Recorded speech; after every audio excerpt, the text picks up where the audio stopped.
Young man, you too can become a hero. Oh, by the way, I forgot to mention that this is the story of how I became the world's greatest hero. Okay. Usually in these types of vids, I like to get straight to the point. I say, Deku was f***ing ass in the first 50 seconds, so that way viewers know what type of video they're getting into. However, there's some groundwork I need to cover first. Real quick, what is a main character? What purpose do main characters serve? Ichigo is the strongest of his verse, so important to the fabric of the universe that there were plans to make him God. Goku has surpassed just being the Dragon Ball protagonist. Even Boruto has the story named after him. And while being the biggest thing about your story, so to speak, is arguably important, as we'll get into later, the need for a story to hyper-focus on its ultra-masculine male character has kind of subsided. So I ask again, what purpose do main characters serve?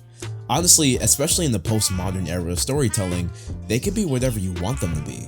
They can be antagonists, silent audience surrogates, mascots, they can even be secondary characters. Isn't that kinda crazy?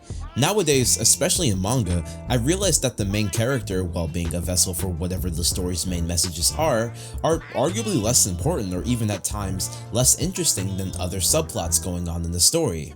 Yuji is a character that even in JJK's worst moments is touted as a sight for sore eyes, but his character arc is literally him learning that he's not as important as his mission or his role. It's been decades since Gon has been in Hunter x Hunter. There are stories like Dandadan that forsake the role of a main character so much that there are somehow two of them, and unlike Aduna Raganus, they are both equally as important to the overall story. At the end of the day, as long as your main character is, you know, a character, a human being with thoughts, feelings, tangible motivations, a character that goes through reasonable consequences and conclusions for their actions, or a character that deservingly triumphs depending on the story, or someone who is relevant to the overall story and not a glorified supporting cast member that solves nothing, contributes nothing, and receives nothing, then your main character can fulfill whatever role you need them to be.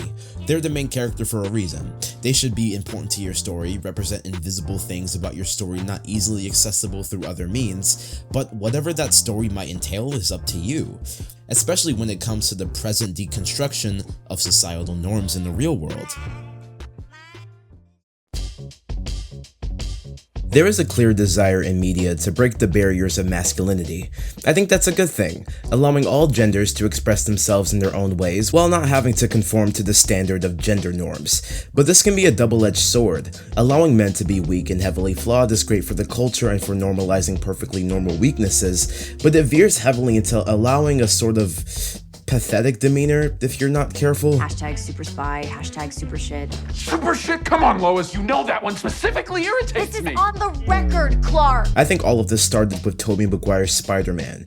He's a loser almost to a fault, and almost flanderizes Peter's more meek and humble traits. His portrayal is so distracting to me because frankly, he's just not my ideal Spider-Man.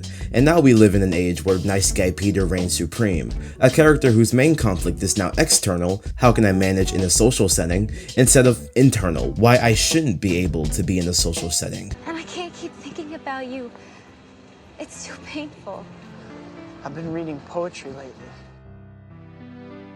Whatever that means.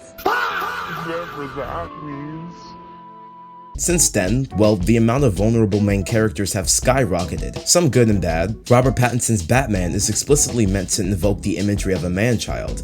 Deadpool is allowed to have movies about his need to be accepted. And the MCU has so many bromances that can actually show the affection a man can have for another man without it needing to be explicitly romantic or taboo, that fandoms will write fics and make art of them being explicitly romantic and taboo. Guy love, that's all it is.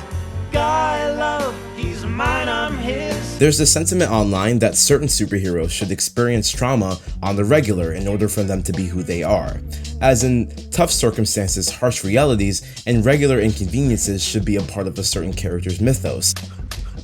Now, a lot of this is humorous. When people say it's not a day in the life of Matt Murdock without him wanting to end his own life, I want to assume it's all in good fun and no one wants to totally immerse themselves in suffering every episode. However, in jest or not, this is what the people want. We want characters who struggle, who overcome their odds and remain resilient through trials. And yet, doesn't this go too far sometimes? Isn't there a point where there's just too much going wrong that it goes from a character study to a lack of true absolute successes? Enter someone like Mark Grayson, Mr. I'm invincible but I get beat up by everyone. He's voiced by Steven Yeun and loses every fight. What more can I say about him? He's the literal embodiment of the ideals the culture is heading towards. Where his actual character is going has yet to be seen, but the argument can be made that currently he makes the story of Invincible unsatisfying to watch. The truth is, it's a superhero story. We want our characters to triumph, and Mark never triumphs, at least in a way that doesn't cartoonishly end the lives of so many people. One could also say this is the point, subverting the idea of a power fantasy by not allowing you to insert yourself into Mark. That kind of makes it worse, right? That him being exhausting to watch being the point is a sure enough way of making things feel monotonous, is it not? So as with everything, there should be a balance. The fear that our culture is somehow taking masculinity away from us is silly at best and harmful rhetoric at worst. I like the fact that we as a society can adopt cinnamon rolls or rag dolls as protagonists, but that doesn't mean the main male character being the butt of the joke is at all cathartic to watch. Tragedies exist, I'm not saying otherwise. Not everyone has to win in the end, but especially in certain contexts, it would be nice, because why should we follow someone for a prolonged amount of time if they add nothing to the plot except their own meaningless misery? In a story that is meant to be fictional escapism like superhero media, if that misery is used for commentary or to make a point, fine. But more often than not, these superhero self-inserts seemingly only suffer as an extension of self-loathing on the author's part. And, well, I think I have a pretty good example of that. It's no secret that we as a society love underdogs, outcasts, people of different colors, backgrounds, or genders, making a name for themselves despite the pressures and apathy of society at large. It speaks to a desire that all of us have to rise above our ranks and receive more than what we're allotted at birth. But what happens when a character who acts as an allegory for anyone at the bottom doesn't receive the triumph he worked a decade just to have, while also being stripped of his agency completely and becoming a fortified plot device? Izuku Midoriya, a character who to my knowledge was the basis for an entire Kanye West project, is probably the worst main character I've had the displeasure of following for, damn, almost a decade? Yes, he is worse than whoever you are thinking of.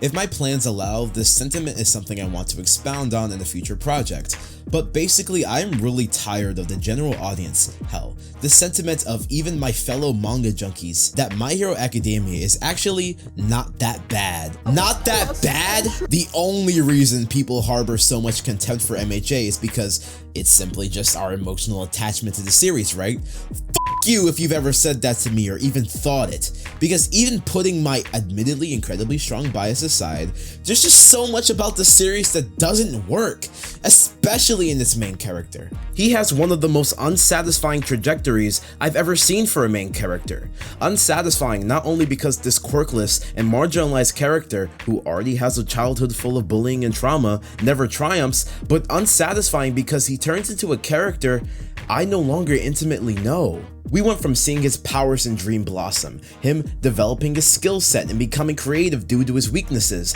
to skipping most of the development for his new quirks, boring quirks at that, and seeing him have only 2 victories under his belt, with one of them only being obtainable since he chose to forsake his powers.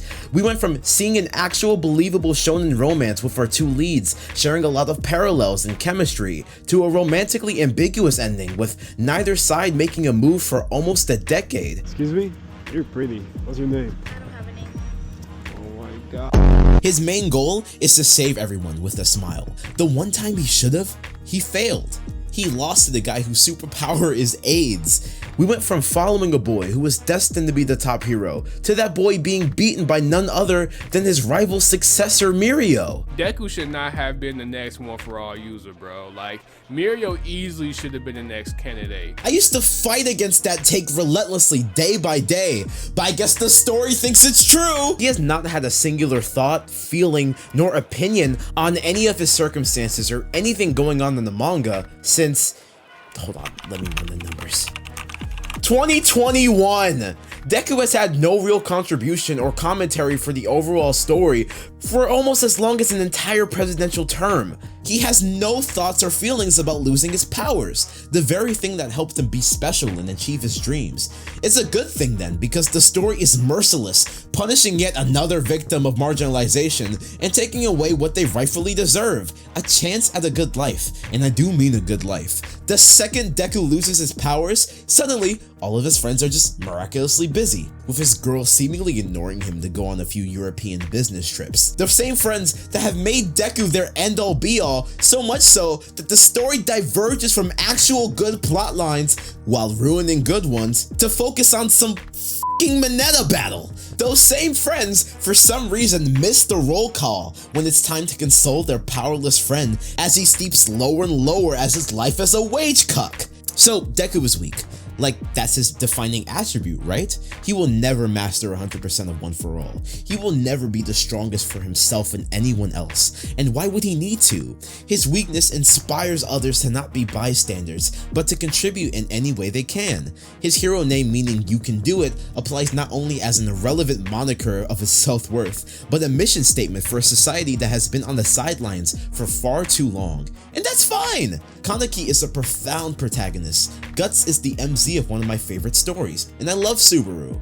There is catharsis in suffering, but oh my god, how can it be satisfying to follow a singular character for a decade with barely any wins, fights with terrible choreography, a power he never fully masters, a power that is seemingly just different ways of punching hard, a friend circle that is dropped in the first act of the story, a cast of villains and subplots that are more interesting than he ever promised, and when all is said and done, a conclusion that is sad, lonely, and deprives him of what he deserves, actual happiness. Oh, but wait, I'm sorry. The mangaka couldn't commit to that either! Deku is the reason toxic masculinity exists. His softer, sensitive, and more emotional side, contrasting him to other MCs, doesn't come off as endearing or progressive. It comes across as pathetically incompetent, because he has nothing else to offer. I might slander Bleach, and highly criticize Jujutsu Kaisen, but at the very least, I didn't feel like their conclusions were torture porn. Hell, go over to Black Clover and see just how well Asta's harem is doing. He's literally with 2 girls at one time, and they're both 10s! Dude, imagine saving the world and getting no accolades, no bitches, and not even getting a decent haircut. And then you gotta go back to school to submit an essay at 11:59 p.m. Deku might be better than me because I'd be pissed as fuck.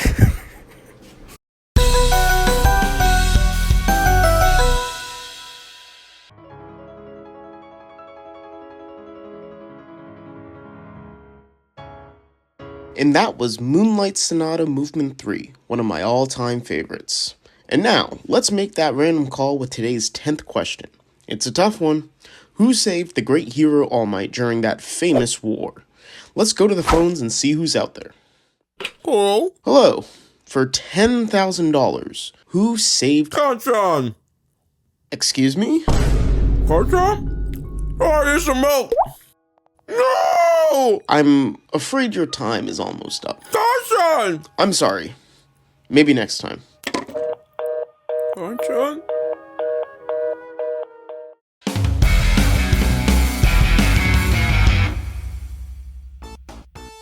I'm glad media has progressed to where protagonists don't have to be confined to societal norms.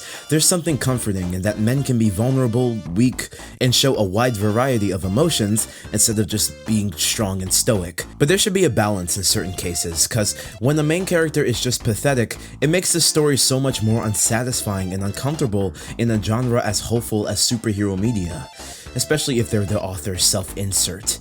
So write your main characters in any way that you'd like, but if your main character is somewhat of a useless degenerate, then why the hell are they the main character?